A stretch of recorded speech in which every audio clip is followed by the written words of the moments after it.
Eu quero falar uns minutinhos com você, algo que eu já tinha no meu coração faz tempo, planejado para trazer essa palavra, mas não havia tido ainda a oportunidade.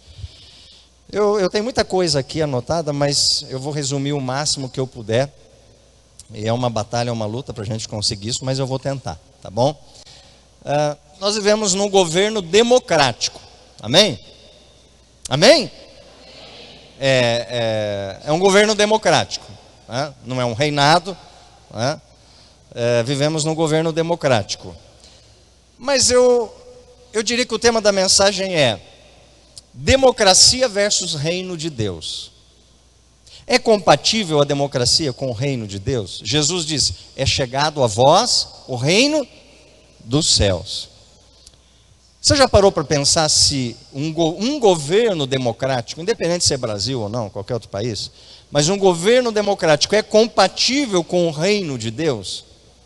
Democracia versus reino de Deus. Há compatibilidade? Bom, para avançarmos um pouquinho no entendimento, que você vai descobrir um pouquinho mais à frente aonde eu quero chegar com esse tema, aonde eu quero trazer a ênfase para você, aonde eu quero trazer no teu coração um entendimento e um discernimento para que essa mensagem, aonde o pastor quer chegar com essa mensagem, então você vai entender daqui a pouquinho. Só que eu te peço de presente a tua atenção, porque você precisa vir comigo. Você precisa caminhar dentro de um entendimento, de um raciocínio, para que você chegue à conclusão junto comigo. Amém? Então eu quero a tua atenção para que você caminhe comigo para chegarmos juntos num entendimento. Então, nós precisamos entender um pouquinho da história. Qual história? A origem da democracia. Então, se estamos num governo democrático e somos cidadãos, dentro deste regime democrático, temos as nossas obrigações civis, nós precisamos conhecer um pouquinho da história, precisamos saber aonde estamos encaixados, aonde estamos, no que estamos vivendo hoje, como temos que nos posicionar no nosso dia a dia. Interessante, né? Só fazer um breve intervalo aqui no início da mensagem. Pastor, você é especial para Deus. Quem me deu essa caneca aqui, você sabe? A irmã Lu falou assim, eu estou colocando a caneca aqui, para você beber água. Foi o irmão Nésio que te deu. Amém? Obrigado, irmão. Amém? Tá lembrado, né? Tá. Então, olha, vou beber a água do céu hoje. Amém? Essa caneca. Eu lembro que o Pedro também uma vez me deu uma caneca dessa, não deu? Falando também sobre, pastor, alguma coisa assim. Está guardado lá em casa, tá? São objetos, que a gente guarda com carinho. Todo presente que a gente recebe, a gente guarda com carinho, tá bom? Então, essa caneca eu ganhei, uma outra o Pedro me deu também, uma outra oportunidade. Então, tudo que a gente ganha, a gente fica muito alegre, porque a gente se sente grato. O presente é uma demonstração de gratidão, amém? Então, eu estou disponível a presentes, tá bom? Pode expressar a tua gratidão quando você quiser. Né, Rosa, amém? Está dando risada aí. Vamos lá, então nós temos que aprender um pouquinho da história. Porque se vivemos num regime democrático, e se queremos saber se o reino de Deus é compatível com a democracia, nós precisamos entender um pouquinho. Então a democracia, ela vem lá da Grécia. A mitologia grega deu origem à democracia e ao pensamento racional. Na época de Jesus, na época de Paulo, os gregos, a cultura grega tinha uma grande influência ali junto, na época, no Império Romano. Os gregos já tinham perdido o domínio do império, estava sobre Roma, mas a cultura deles ainda era forte, influenciava, dominava muito ainda. Embora a força física fosse dos romanos, mas o intelecto, a parte da mente, das ideias, da filosofia, ainda era forte o domínio grego. Então, quando nós falamos em democracia, o berço que vem lá dos gregos, da Grécia, nós não podemos falar sobre democracia sem dizer que ela teve origem, veio lá da mitologia grega. né, ao pensamento racional. Então a democracia grega recebeu grande influência das obras de Homero, que pressupõe o quê? Igualdade entre os cidadãos. Então a democracia vem com esse pressuposto de todos são iguais, há uma igualdade, né? E quando eu penso na igualdade, onde o voto iguala a todos, onde na eleição você vai e o teu voto tem o mesmo poder de definir e decidir um governante como o do próprio presidente que vota, de um senador, de um deputado, o teu voto não vale menos que o dele. Então essa mentalidade, né, essa democracia que vem da mentalidade grega, né, dessa formação, traz o quê? Um entendimento de que todos são iguais, todos estão em igualdade, né, e dentro dessa igualdade, torna-se então necessário o quê? Desenvolver uma argumentação, uma lógica, uma retórica, para quê? Para que seja instrumento na prática política e dos princípios democráticos com o qual faz parte. Ou seja, quando eu vejo o nosso Senado, quando eu vejo a Câmara dos Deputados, toda aquela movimentação política visando, né, argumentar, convencer os deputados, essa bancada tentando convencer a outra, o do governo tentando convencer ainda aqueles que estão indecisos. Isso me traz a história, a origem, assim como era lá na antiga Grécia. Então, quando nós estudamos a democracia, a origem dela, vemos que a democracia atual ela tem um paralelo muito forte nas origens da sua formação. A ideologia, a forma de argumentar, a forma de tratar as relações, de convencimento, de argumentação. Então, tudo isso é o que nós vivemos hoje no Brasil. É o contexto que nós vivemos. E às vezes eu fico surpreso, porque eu olho assim e falo, nossa, mas está um aqui negociando com o outro, trocando isso, trocando aquilo. Mas isso já vem da história antiga, da Grécia. Eles agiam assim, eles viviam assim, lá já era assim. Então nós herdamos essa mentalidade, nós herdamos esse comportamento, essa forma de pensar. E aí surge também o quê? Surge a filosofia. Então é toda uma sequência, né? A experiência democrática levou ao surgimento dos filósofos. E diante de tudo isso, né, vem agregado aos mitos, aos deuses da mitologia grega.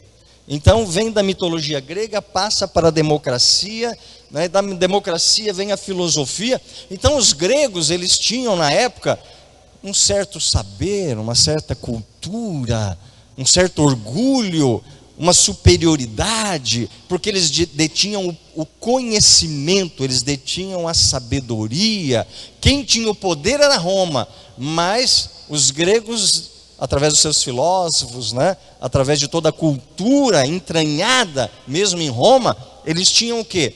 Eles tinham saber, eles tinham conhecimento, eles tinham influência, e isso, a mentalidade grega trouxe o quê? O orgulho junto. Né? Arrogância, soberba, superioridade. E aí o Brasil acaba herdando isso também. Quando nós lembramos, né, a história ainda de Tales de Mileto, considerado o primeiro filósofo, ele mesclava a sua filosofia com a mitologia. Você sabia disso? E ele dizia que diante da grandiosidade e do mistério da natureza, olha o que ele disse. Olha a mentalidade, olha a forma de pensar. É isso que eu chamo a tua atenção. Tudo está cheio de deuses. Olha o que ele dizia. Tudo ao nosso redor está cheio de deuses. Porque a influência da mitologia dos deuses era muito grande, era muito forte, né?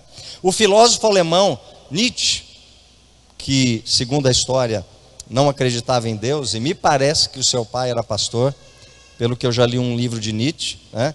Ele dizia que seus pensamentos eram mesclados de mitos voltados para a natureza, e ele acreditava que os mitos eram uma poderosa fonte de inspiração, antes de ofuscar a própria razão dele. Para quê? Porque ele dava um especial colorido, afirmando também que essa dualidade entre razão e mito era um traço fundamental da alma humana. Olha as raízes do conhecimento, da mitologia, da democracia, da forma de pensar, de negociar, de tratar as relações pessoais do homem. Até agora aqui você não ouviu nada de Deus. Você está ouvindo do homem. Amém? Então guarda isso. Nós estamos falando do homem. E ele se lamentava, dizendo que a ruptura com os mitos representou uma tragédia para a sociedade. Por quê? Porque ele dizia que o homem se empobreceu, o homem ficou pobre, né? Tornando-se fraco e sem vontade de viver com plenitude. Ou seja, ele resumia que o valor e o sentido da vida estava na associação da mitologia, do que era racional, do que era lógico, e isso inspirava ele na relação com as pessoas, nas suas ideias, na sua forma de pensar. Tudo aqui no âmbito da mente, dos pensamentos, das ideias, do intelecto do homem.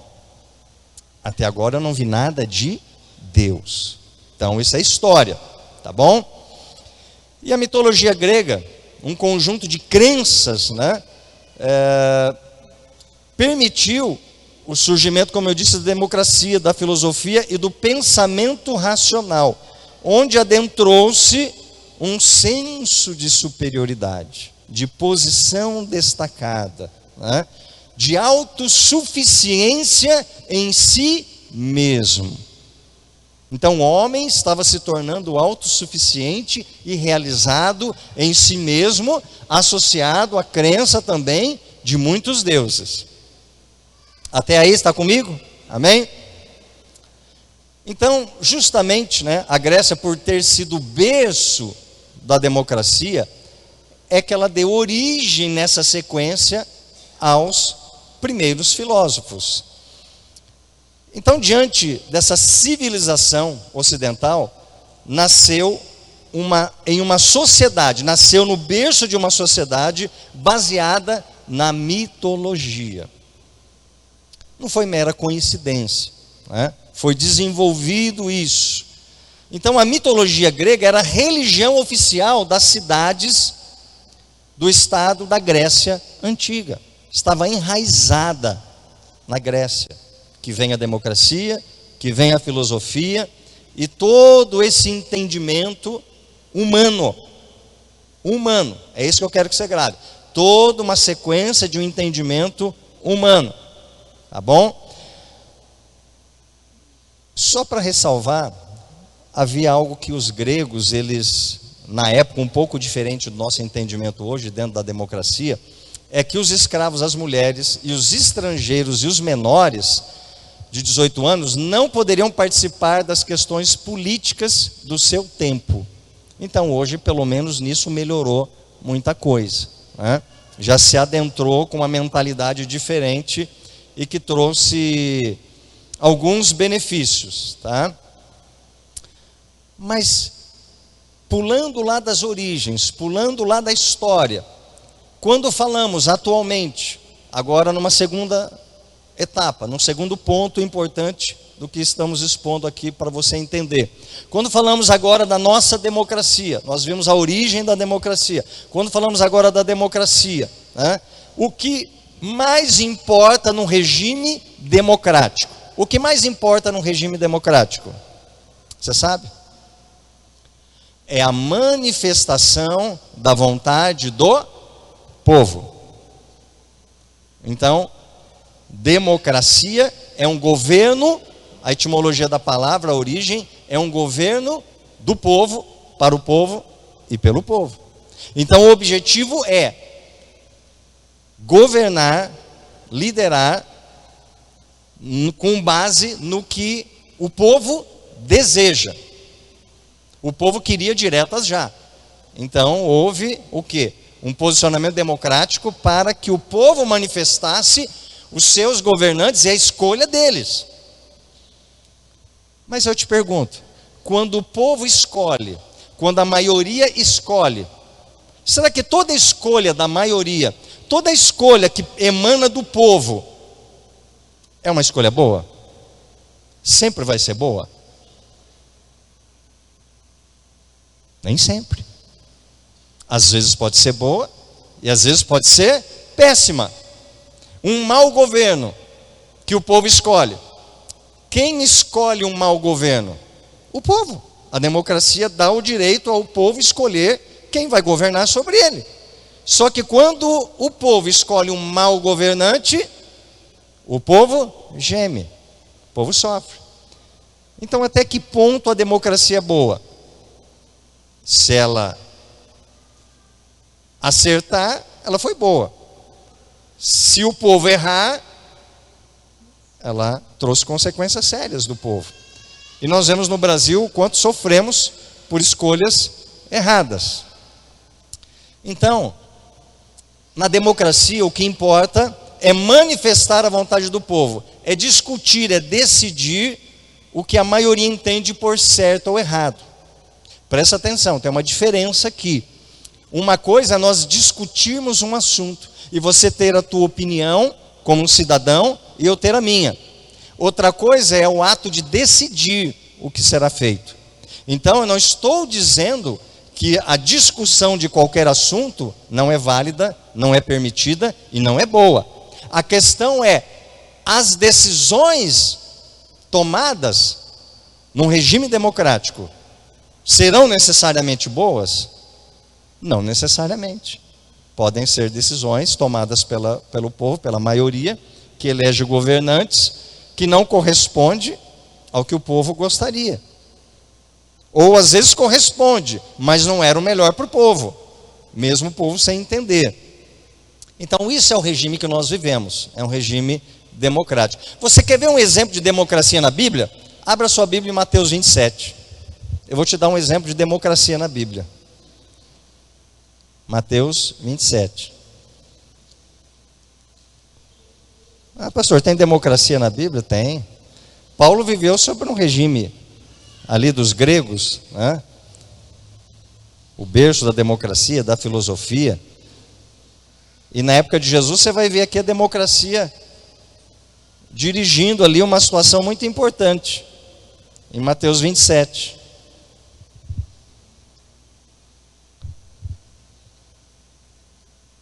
Mateus 27. Deixa eu achar o versículo aqui. Se não me engano, 20 e... Olha o 22. Aquela situação com Pilatos. Pilatos ainda questionou-lhes: se é assim, o que farei de Jesus, que é chamado de Messias? Bradaram todos: crucifica-o. Outra vez insta Pilatos: por quê? Que crime cometeu este homem? Apesar de tudo, a multidão esbravejava ainda mais furiosa, dizendo: crucifica-o. Percebendo Pilatos que não conseguia conter o povo, mas ao contrário, um princípio de tumulto já era visível, ordenou que lhe trouxessem água, lavou as mãos diante da multidão e exclamou: estou inocente do sangue deste homem, justo. Esta é uma questão vossa. E todo o povo respondeu: caia sobre nossas cabeças o sangue, o seu sangue, e sobre nossos filhos. Diante disso, Pilatos soltou-lhes Barrabás, mandou que Jesus fosse flagelado e o entregou para ser crucificado. Deixa eu te falar uma coisa. Pilatos representava César, o imperador. Ele era governador, ele tinha autoridade, estava na jurisdição dele decidir sobre Jesus. Pilatos poderia soltar Jesus sobre as convicções dele, que ele mesmo diz: é inocente, esse homem não pecou. Mas o que ele fez? Se sentiu pressionado pelos judeus, pelos religiosos e pelo povo. E o que ele fez? Bom, eu não quero rolo para o meu lado. Então vamos fazer o seguinte: o que a maioria quer? Vamos num ato democrático aqui decidir. Como se ele dissesse isso, e foi isso que ele fez. democraticamente levanta a mão ou grita, crucifica quem quer que Jesus morra. A maioria levantou a mão, esbravejou, xingou, gritou e disse que era para ser crucificado. Talvez uma pequena minoria foi contra. O que ele fez? Bom, então faça segundo a vontade de vocês. O que é isso? Democracia. A maioria decidiu. O povo escolheu. A escolha do povo, embora Deus soubesse que isso ia acontecer, mas a própria escolha em si, dizendo que Jesus era culpado e que ele, que era inocente, deveria ser crucificado, foi uma escolha correta? Não. Foi uma escolha justa? Não. Mas houve um ato, um procedimento democrático, onde se deu o direito do povo escolher o que ele acharia justo. Então, olha um exemplo clássico na Bíblia, de que a democracia, ela se torna perigosa. Se você deixa o homem exercer, dirigir, governar por si mesmo. Então Pilatos cedeu e deixou que a vontade do povo prevalecesse. E a vontade do povo se revelou na ignorância de quem era Jesus.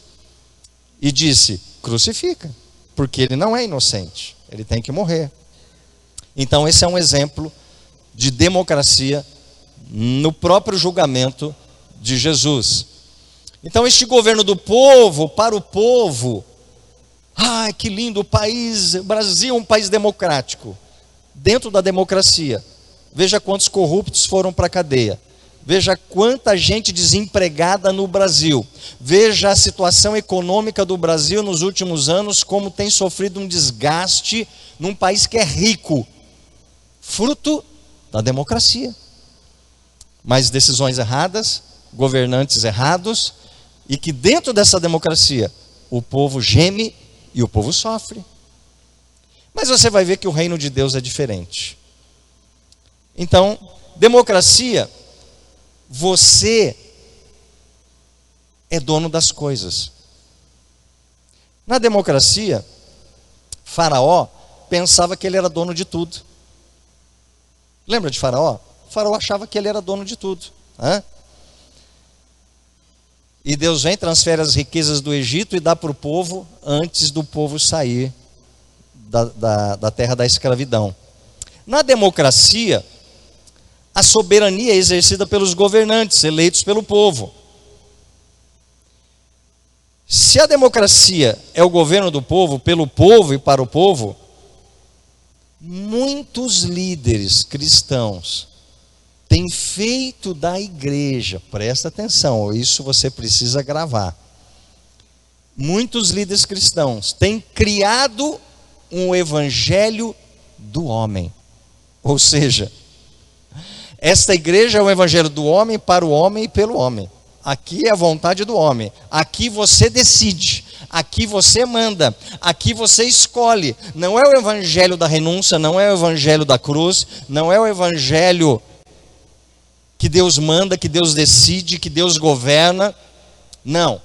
É o evangelho que te satisfaz, que te agrada. É o evangelho que faz você ficar feliz. É o evangelho que traz o que você quer. Você fala o que você quer e eu dou o que você quer. Não o que você precisa, mas o que você quer. Então, muitas igrejas estão vivendo esse estilo democrático. Vamos ver o que a igreja quer. Não, a igreja não quer que fale de pecado. Então não vamos falar de pecado. Não fala de pecado. Porque se fala de pecado, o povo vai embora da igreja, vai procurar outra igreja. Nós não queremos que eles vão embora para outra igreja. Nós queremos que eles continuem aqui. Então, se torna uma igreja democrática. Então você vê os riscos que a democracia traz quando o governo não é bom. Como o povo escolhe governantes errados e nós pagamos o preço disso. Ah, pastor, é verdade, tudo que você está falando é verdade. Mas o pior ainda não é isso, querido, isso é lá no mundo. Você escolhe o governo errado e você sofre a consequência. Mas e quando é dentro da igreja? E quando a igreja se torna democrática? Uma vez escutei uma irmã dizendo assim: a nossa igreja é democrática. Aqui as pessoas decidem o que é melhor. Eu falei, está tudo errado. Deus nunca instituiu uma igreja democrática.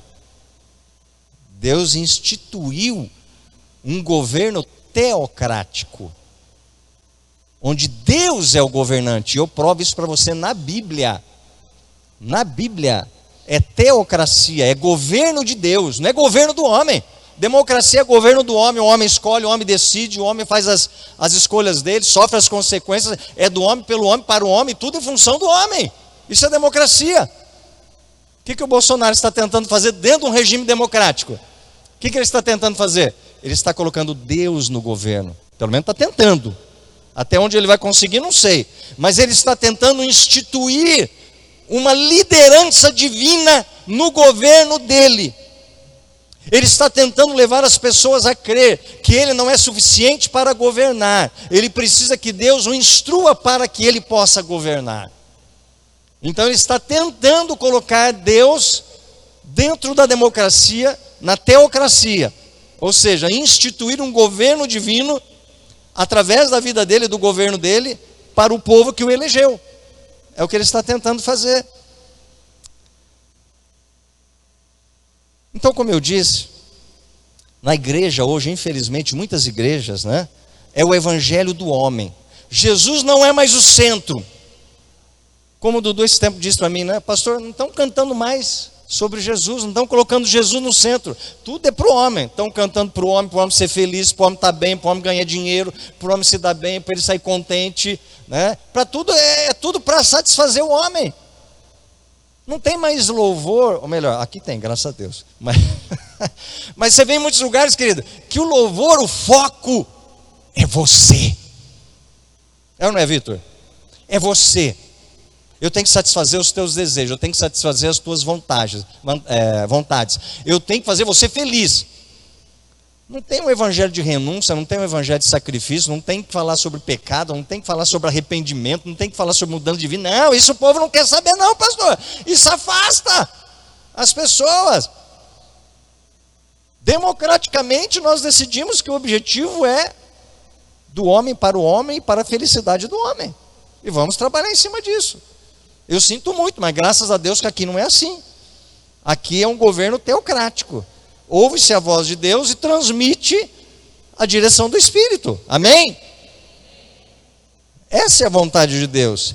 Então, cadê o evangelho do arrependimento, da rendição, da submissão ao senhorio de Cristo? O alvo não é mais o reino de Deus, mas presta atenção, a glória do homem. Tem igreja aqui, vem que Jesus vai te dar, vem que isso vai acontecer, vem que tudo é para você, vem que isso, vem, o camarada vai mesmo, porque tudo está visando ele, os louvores é para ele, a glória é para ele, o resultado é para ele, tudo é para ele. Jesus colou na última cadeira, no último cantinho lá desprezado, ninguém nem olha mais para ele. Que igreja mais atrai?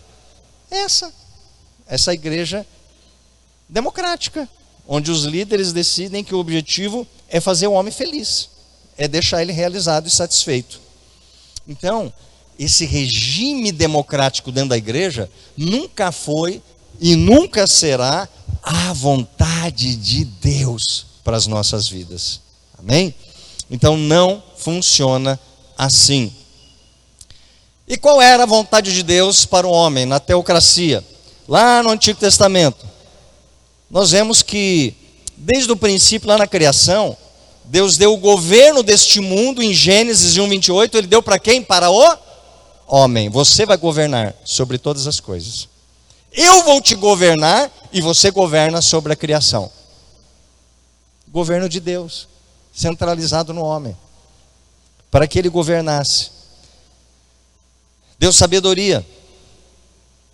Seria um único governante nos céus, Deus, e uma autoridade humana sobre a família, o sacerdote, que está lá em Gênesis 2:18 e 3:16. Eu não vou ler por causa do tempo, mas você pode marcar e ler depois. Gênesis 2:18, Gênesis 3:16. Amém? Então, no princípio do governo, a vontade de Deus para a família, para o homem, era essa. Era Deus governando sobre você e você governando sobre a criação.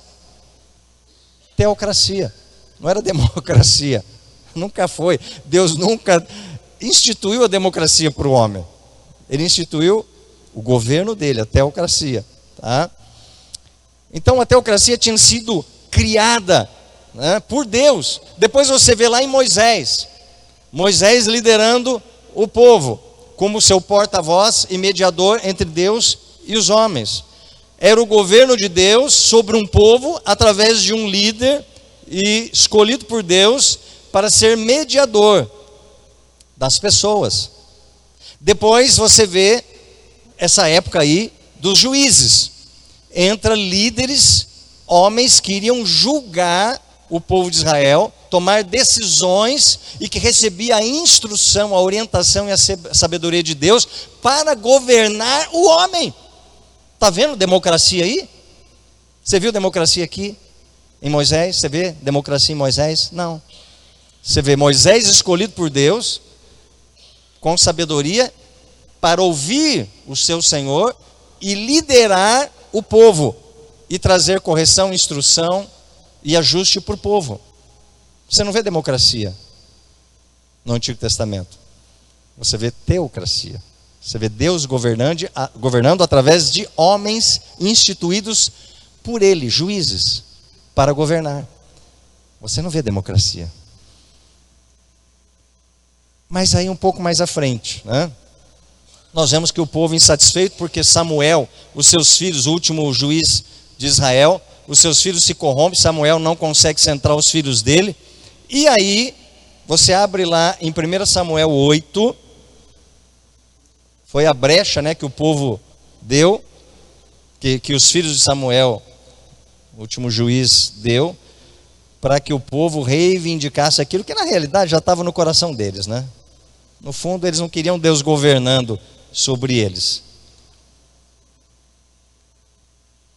E vamos ser sinceros, o povão é uma grande massa, não quer Deus governando. O que eles querem? Que alguém nos governe, no nosso nível, homem com homem. Fica mais fácil. Deus, a responsabilidade é maior. Moisés só para receber as tábuas da lei. O que o povo fala? Não, vai lá você. O que Deus falar para você, nós faz aqui depois. Nós não queremos um relacionamento de governo com Deus. Nós queremos que você vai lá, deixa a gente quieto aqui, né? Porque a responsabilidade vai ser maior. Então 1 Samuel 8, olha lá o que acontece. 1 Samuel 8, olha no 4. 1 Samuel 8, 4. Por isso todos os anciãos e autoridades de Israel se reuniram e foram falar com Samuel em Ramá. E ponderaram-lhe: tu envelheceste, e teus filhos insistem em não andar nos teus caminhos. Filho de Samuel, os filhos. Portanto, constitui sobre nós um, o que está escrito aí? Um rei. Fala mais alto, um rei. Rei governa, rei manda, rei decide, rei tem autoridade. Tudo é do rei. Constitui sobre nós um rei, o qual exerça a justiça sobre nós, como acontece em todas as nações ao nosso redor. Olha o que o povo estava dizendo.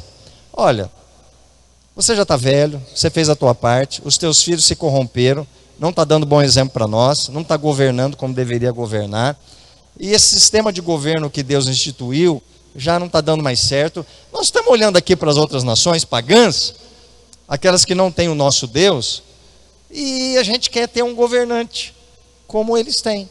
A gente quer um rei que governe sobre nós. É isso que eles estavam dizendo.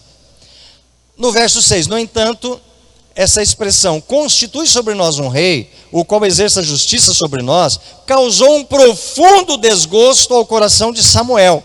E então ele invocou o nome de Deus e orou ao Senhor. Olha no 7, presta atenção.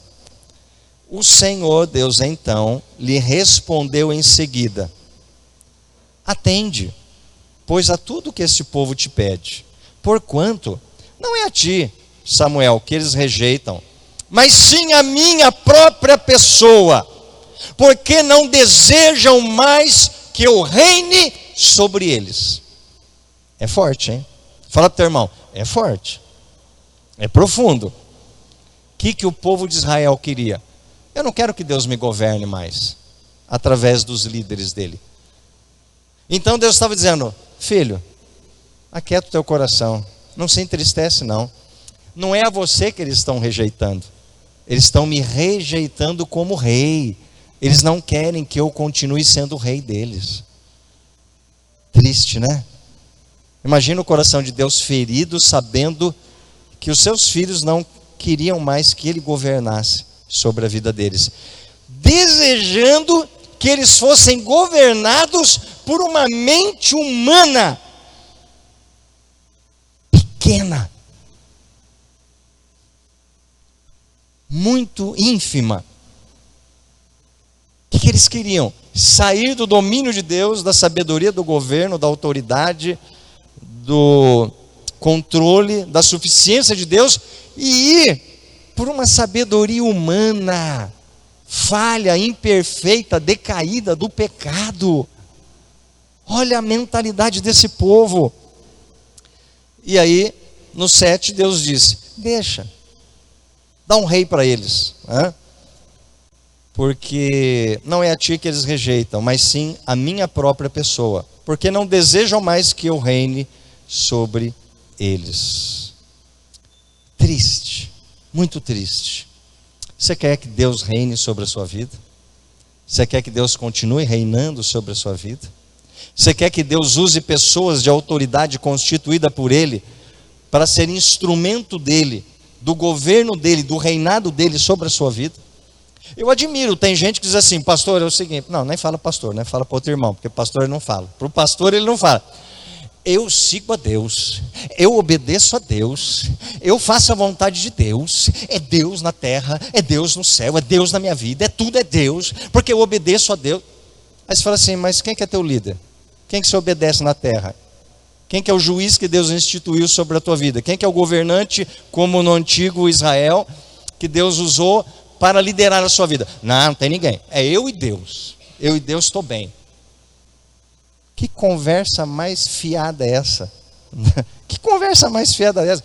Você não quer se submeter a uma autoridade que foi constituída por Deus e diz que se submete a Deus? Não tem fundamento, não tem lógica. Se eu desobedeço um princípio de Deus, que eu tenho que me submeter a uma autoridade constituída por Ele, para que eu possa sim estar obediente a Ele, então quando eu digo eu não me submeto a ninguém, e não me submeto à autoridade que Deus constituiu sobre a minha vida, o que eu estou dizendo? Eu estou em desobediência.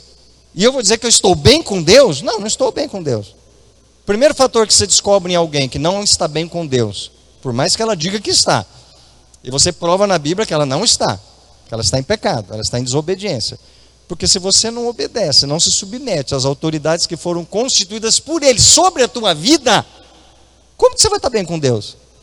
Se você está em pecado, se você está em desobediência. Então não tem lógica, não tem como.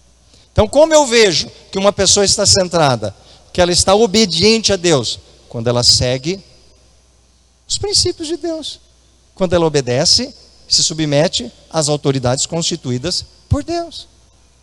Quando ela está fora desse princípio, ela está em desobediência. E às vezes em rebelião. A gente acha que rebelião, querido, é eu expressar a minha insatisfação com você. Isso é uma rebelião externa, onde eu expresso a minha insatisfação, falo mal, critico, saio falando, detonando. Isso é uma rebelião expressa. Mas eu descobri que existe, Deus falou isso no meu espírito, existe uma outra rebelião, mais perigosa do que a externa. Porque a externa, você está vendo que a pessoa está rebelada mesmo. Ela sai falando mal e acabou. A outra rebelião é a interna. Qual que é a rebelião interna? É quando internamente eu me rebelo contra a autoridade, não expondo publicamente para os outros o que eu penso, mas quando eu me rebelo dentro do meu coração, rejeitando esta autoridade. Quando no meu coração eu não aceito essa autoridade, eu não me submeto a essa autoridade, eu não ando com essa autoridade, eu não caminho com essa autoridade, é uma rebelião interna. E eu te falo que essa é mais perigosa que a externa. Ela é mais perigosa que a externa. Então, quando nós olhamos para esse contexto, nós nos preocupamos. Porque eu preciso entender todas essas coisas, porque fazem parte de princípios de Deus. E eu tenho que me submeter aos princípios para estar em obediência a Deus, para ser abençoado por Deus. Amém? Que bom que você está aí ainda, né? Então o povo queria um rei. Eles não queriam que Deus governasse. Tem muita gente dentro das igrejas que não quer que o líder governe sobre a vida dele. Ele quer ser independente. Ele quer fazer o que ele acha, que ele pensa, ele quer ser independente. Ele não quer submeter, não quer ser governado, não quer ser disciplinado, não quer ser corrigido, não aceita, se rebela interiormente, se rebela exteriormente, né? Faz aquele fuá todo, ou interno ou externo. É como? Como que vai ser abençoado desse jeito, né? Se o povo de Israel havia uma autoridade sobre eles, dos juízes entraram os reis. Vem o primeiro rei, faz pataquada. Deus destitui ele. Fala, vou levantar um outro segundo o meu coração. Sai Saul, entra, primeiro rei Saul, entra, depois Davi. Davi, por mais pecados que teve, mas foi um homem segundo o coração de Deus. Então Davi fez muita coisa boa, né? Matou muita gente sim, derramou muito sangue, mas houve um governo onde Deus cumpriu a vontade dele através do rei Davi. Só que você vai ver, tanto nas tribos do norte quanto do sul, a maioria dos reis, se não me engano, com exceção de 6 reis, que tiveram um reinadozinho melhorzinho, uns 6, melhorzinho. Toda a turma toda, de tantos reis que você vê na Bíblia que passaram, a maioria pisou na bola, desobedeceu, se perverteu, se corrompeu. Não conduziu o povo na liderança de Deus. O povo sofreu consequência, foi para o exílio e por aí afora, até que o governo cai depois na mão dos gentios. Por quê? Porque faltou uma liderança, faltou um posicionamento. Davi aprontou muitas coisas. Seu filho, Samuel, também. Esses foram os melhorzinhos. Teve outros então que misericórdia, só destruiu a nação, porque não queriam ser governados por Deus. Aí vinham os profetas, e exortar os reis. E aí o que os reis diziam? Espera aí, camarada, quem que tu está pensando que é? Quem manda aqui? Sou eu sou um rei, instituído por Deus. Aí o profeta fala, mas tu está em pecado. Eu vim aqui para te orientar isso, tua casa está assim, assim, assim. Ah, o rei se rebelava. Que isso? Quem manda aqui sou eu. Teve um lá que se levantou, no que ele se levantou, já ficou leproso na hora. Acabou. Deus já falou, vou mostrar quem manda aqui. Vou mostrar quem manda aqui. Você está afrontando o meu profeta, que mandou te exortar, que mandou te corrigir. E você está se levantando contra ele. Espera aí que eu vou mostrar quem manda aqui. Na hora, o camarada ficou leproso. Então teve muito rei insano que afrontou os profetas de Deus, porque não queriam se submeter ao governo de Deus. E os profetas tinham que ter autoridade de chegar no rei, encarar o camarada e se posicionar. Porque qualquer um que adentrasse a presença do rei e o rei não gostasse, ó, já era. A cabecinha dele rolava. Não tinha duas conversas, não tinha tribunal, não tinha nada, não tinha defesa, não tinha nada. Ó, vai lá, executa lá fora. Pronto. Às vezes na frente do rei. Então eles se achavam os poderosos. E deveria ser o quê? Um governo teocrático, onde o rei governava sobre a instrução de Deus. A palavra fala que Davi, como rei, o que ele fazia? E Davi consultava ao Senhor. Ia para uma batalha, e Davi consultava ao Senhor. Ia para tomar uma decisão, e Davi consultava ao Senhor. E tudo que Davi fazia, prosperava. Acabou. Qual é o segredo para eu prosperar? Qual é o segredo para eu ser bem sucedido? Consultar a Deus, ser obediente, ser submisso às autoridades que Ele constituiu sobre a sua vida. E os reis se rebelavam aos profetas, que eram pessoas constituídas por Deus para instruí-los. E eles diziam: não quero a tua instrução, vou ser independente, vou fazer o que eu acho que eu penso. Pronto. Aí sofria a nação toda as consequências. Mas a democracia, voltando um pouco, né, depois dos reis, nós vemos que a maioria falhou, não quis o governo de Deus, deixou o homem governar, reis governaram segundo as suas vontades, se corromperam seus corações, várias mulheres, fizeram um monte de coisa errada, veio dois impérios e Deus usou os inimigos para assolar o povo dele, Império Babilônico, Império Assírio, esmagou aquele povo, jogou eles numa disciplina, levaram para o exílio, foram esmagados sobre a justiça de Deus, porque rejeitaram o governo de Deus e foram avisados muitas e muitas vezes pelos profetas. Ah, Jesus, mas então, e aí? Nós vemos no governo teocrático, que era tudo para ser bênção, nós vemos o povo sofrendo consequência porque não quis o governo de Deus. Nós vemos na democracia que não tem o governo de Deus, é o governo do homem, para o homem, pelo homem, e nós sofremos consequência. E aí, como é que faz? Como é que a gente fica nesse contexto? Aí vem Jesus, e o que Jesus faz? Jesus mostra que veio para ser rei, não rei literalmente, tirar o imperador e sentar no trono. Ele veio para governar o seu coração, veio para ser rei e dono da sua vida, amém? E o que fizeram? Crucificaram ele e não aceitaram ele como rei. Mas ele demonstrou que o reino dele veio sobre todos os povos da terra, né? Então, este governo democrático hoje, que rejeitou o Cristo lá atrás, que veio lá da Grécia, e mesmo teocrático, que foi rejeitado pelos homens, nós vemos que trouxe muitas consequências.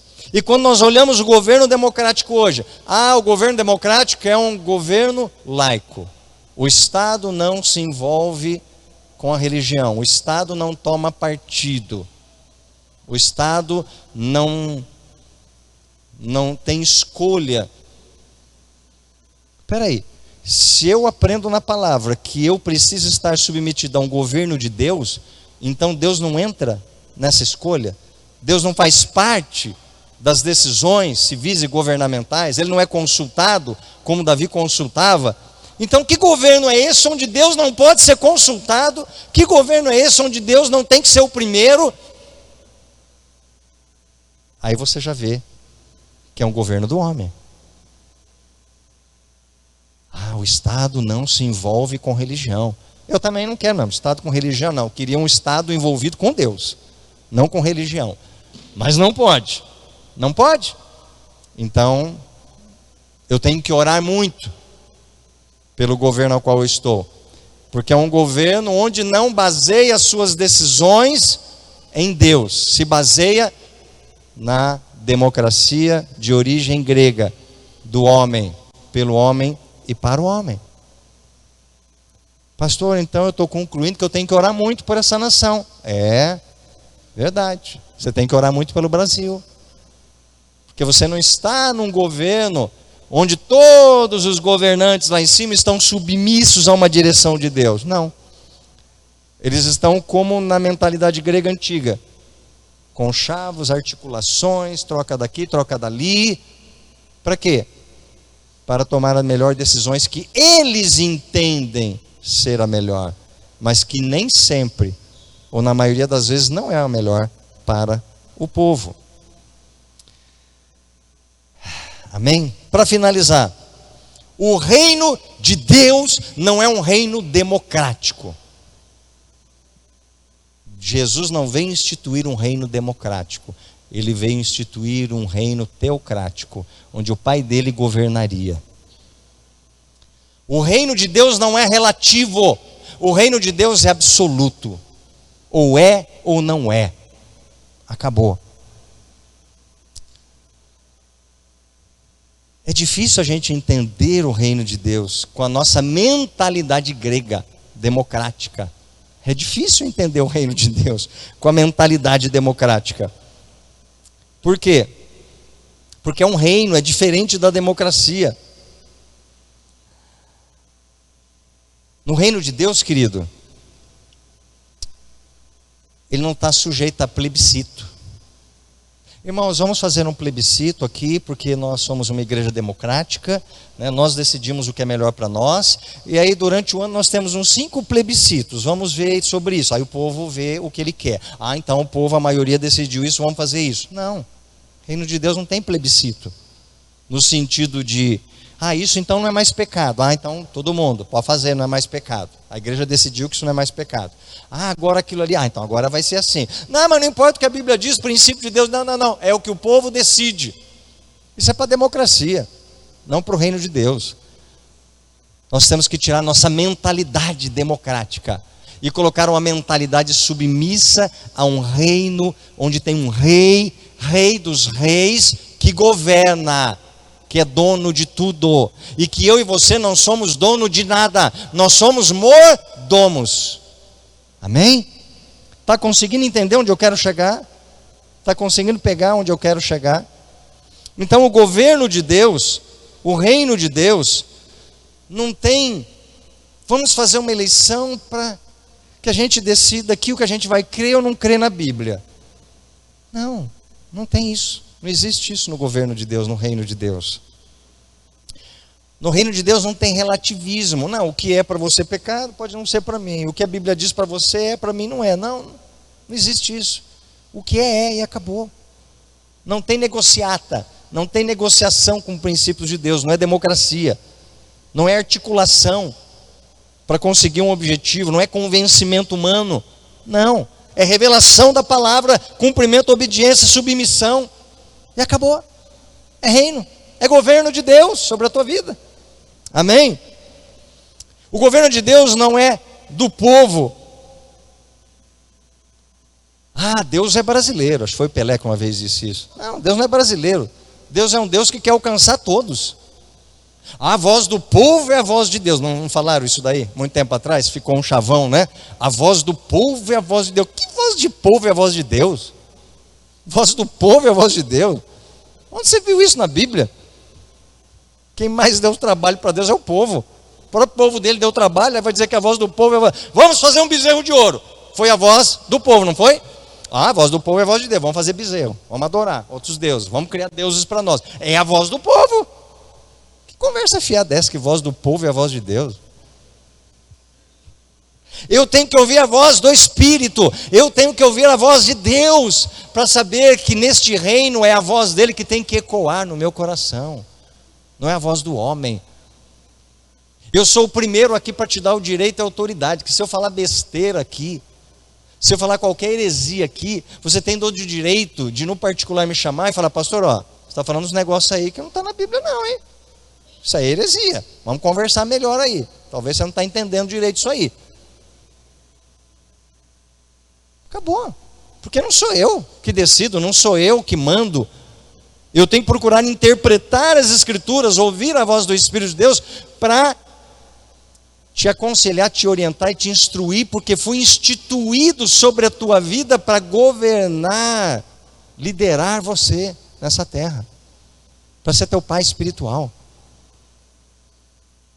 Então, eu tenho que tomar cuidado com o que eu falo, porque se eu te ensinar coisa errada, eu tenho alguém sobre a minha autoridade, que é autoridade sobre mim, e eu vou prestar conta. Amém? Não, pastor, ninguém toca nele, ninguém fala dele, ninguém... Mas se ele estiver em pecado, se ele estiver fazendo coisa errada, se ele estiver contra as Escrituras, mostra para ele que ele está errado, mostra para ele que ele está pregando a mentira, que não é verdade. Ele não está acima de Deus, ele está abaixo de Deus. Amém? E para nós fecharmos, então no reino de Deus não existe relativismo. O governo de Deus não é do povo para o povo. E a voz do povo nunca foi a voz de Deus. Aleluia. Olha o que Jó diz, 36. Se o ouvirem e o servirem, acabarão seus dias em prosperidade e os seus anos em delícias. Mas se não o ouvirem, a espada serão passados e expirarão sem conhecimento. Perceba, querido, que a proteção de Deus está na nossa submissão. Submissão. Primeiro a Deus. E segundo às autoridades constituídas por Deus. Se eu não me submeto às autoridades constituídas por Deus, eu não estou submisso a Deus. Se eu estou só submisso a um governo humano, somente a um governo humano, e me esqueço de Deus, essa insubmissão a Deus me traz consequências também. Então a nossa proteção está na nossa submissão, através da obediência à autoridade divina e humana. Isso é vontade de Deus, na sua palavra. Olha que interessante, um escritor disse essa frase: existe liberdade na submissão e escravidão na rebelião. Eu achei forte essa frase. Existe liberdade na submissão e escravidão na rebelião. Aleluia. A autoridade tem a sua fonte em Deus, comparada àquela que tem a sua fonte no homem. São tão diferentes entre si como ouro, ferro ou qualquer outro metal comparados ao barro. Ou seja, a nossa autoridade tem que estar em Deus. Para fechar aqui, você vota para eleger um presidente, mas você não vota para eleger um rei. Se o nosso governo é teocrático, é porque existe um rei, que é Jesus. Amém? Teve reis humanos representando ele, que falharam, mas ele continua sendo o rei dos reis. E quando você vota numa democracia, você vota para eleger um presidente, mas você não vota para eleger um rei. Na Inglaterra eles não votam para eleger um rei. Por quê? Porque o rei já nasce, o príncipe já nasce determinado para ser rei. E não é homem que decide se ele vai ser rei ou não. Já há uma instituição sobre ele, o governo dele. Ele já nasceu para ser rei. Não é homem que vai decidir se ele vai ser rei ou não. No reino, e nós estamos debaixo do reino de Deus, na teocracia de Deus, no reino as palavras do rei se tornam constituição. Não é homem que faz a constituição ou estabelece o que é certo ou errado. O rei determina nas suas palavras a sua constituição. Está sob a autoridade do rei. No reino tudo pertence ao rei. Terra, bens, propriedade, pessoas, tudo pertence ao rei. Na democracia, tudo é do homem, para o homem e pelo homem. Jesus é um rei, não é um presidente, não é um deputado. Ele é dono de tudo. Você é dono do teu negócio? Você é dono do teu ministério? Você é dono do teu carro? Então você vai ter que cuidar dele. Agora, se Cristo for o teu rei e dono de tudo, pode deixar que ele vai cuidar. Ele vai ajustar as coisas para você. Se você se considera um cidadão do reino, então você não é dono de nada. Você é mordomo. Porque o rei, que é dono de você, é dono do que te pertence e do que você usa. Por isso, queridos, pensamentos democráticos são incompatíveis com pensamentos do reino de Deus. Um rei tem filhos que são príncipes e serão rei um dia. E a Bíblia diz que Jesus é rei dos reis. Ele é rei e te convidou para ser rei também e governar. Ele é rei nos céus e você é rei na terra. E você governa na terra. E você tem autoridade de rei na terra, porque ele deu o governo para nós. Amém? Glória a Deus por isso. Os céus pertencem ao Senhor, mas a terra, ele deu o domínio a nós. O governo aqui é nosso. Exerça esse governo, exerça essa autoridade. Deus não te deu autoridade sobre uma democracia. Deus instituiu você como rei, porque Ele é Rei dos Reis, e Ele colocou você para reinar nessa terra. Quem me escolheu foi Deus, não foi homem. Quem escolheu você no teu chamado não foi homem, foi Deus. Usou homens até para te colocar nessa função, mas o chamado é dele, foi Ele que te colocou. Amém? Então entenda o que é democracia, entenda o que é um governo teocrático, entenda que o reino dos céus veio para que você seja rei com Ele, e você governe com Ele na terra, como Ele governa nos céus. Amém? Glória a Deus por isso. Tem recado? Depois de orar? Vamos orar. Vamos pedir para que Deus nos dê entendimento sobre essa palavra. Amém? Pai, nós te agradecemos. Te agradecemos porque queremos viver debaixo de um governo do Senhor. Queremos viver debaixo de um governo teocrático, onde o Senhor venha governar sobre as nossas vidas. Tira a nossa mentalidade da democracia. Não permita que a tua igreja nessa terra tenha um governo meramente humano, onde o homem escolha o que é o melhor para os seus liderados, onde o homem decida, apenas ele, o que deve ou não fazer com a tua igreja, que não é dele, é tua. Não permita que homens governem na vontade humana a igreja que te pertence, o povo que te pertence, mas sejam como juízes,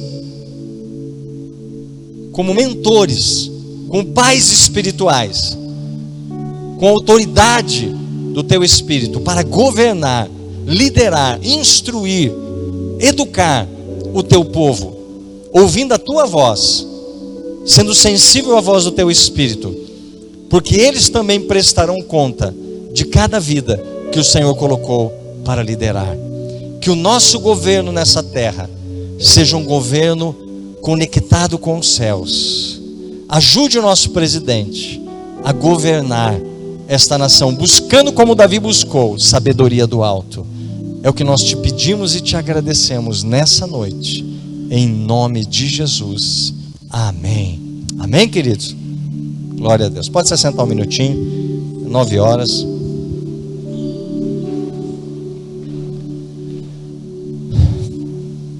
Falta 2 minutos para as 9, eu já vou encerrar. Comprem doces para ajudar o esquadrão do amor. Amém? Tem 1 tonelada de doce lá no fundo, tá? Quanto que é? Tem de 5, tem de 7, né? Baratinho, tá bom? Compre um doce. Ajude o esquadrão do amor a levantar recursos, né? Para que a gente possa ajudar as famílias, as pessoas carentes que estamos procurando ajudar através desse trabalho tão importante. Amém? Então, vai ter alguém lá na porta ali para vender esses doces para você. Você quer ser abençoado essa semana? Amém? Então se coloque em pé, faça assim com as suas mãos. Com a autoridade de Deus sobre a tua vida, eu quero te abençoar. Pai, eu abençoo os teus filhos nessa noite. Eu declaro, meu Deus, uma semana de vitória. Mesmo que tenham provas e lutas, eu declaro que serão vencedores, porque o Senhor os instituiu no seu reino como reis, submissos ao teu reinado nos céus. Nós os abençoamos, nós declaramos a vitória do Senhor sobre cada família, sobre cada vida aqui. Que o amor de Deus Pai, a graça do nosso Senhor e Salvador Jesus Cristo e as doces consolações do Espírito Santo seja sobre a tua vida hoje e para todos sempre. E o povo de Deus diz amém. Dá um abraço no teu irmão, amém, querido? Uma boa semana.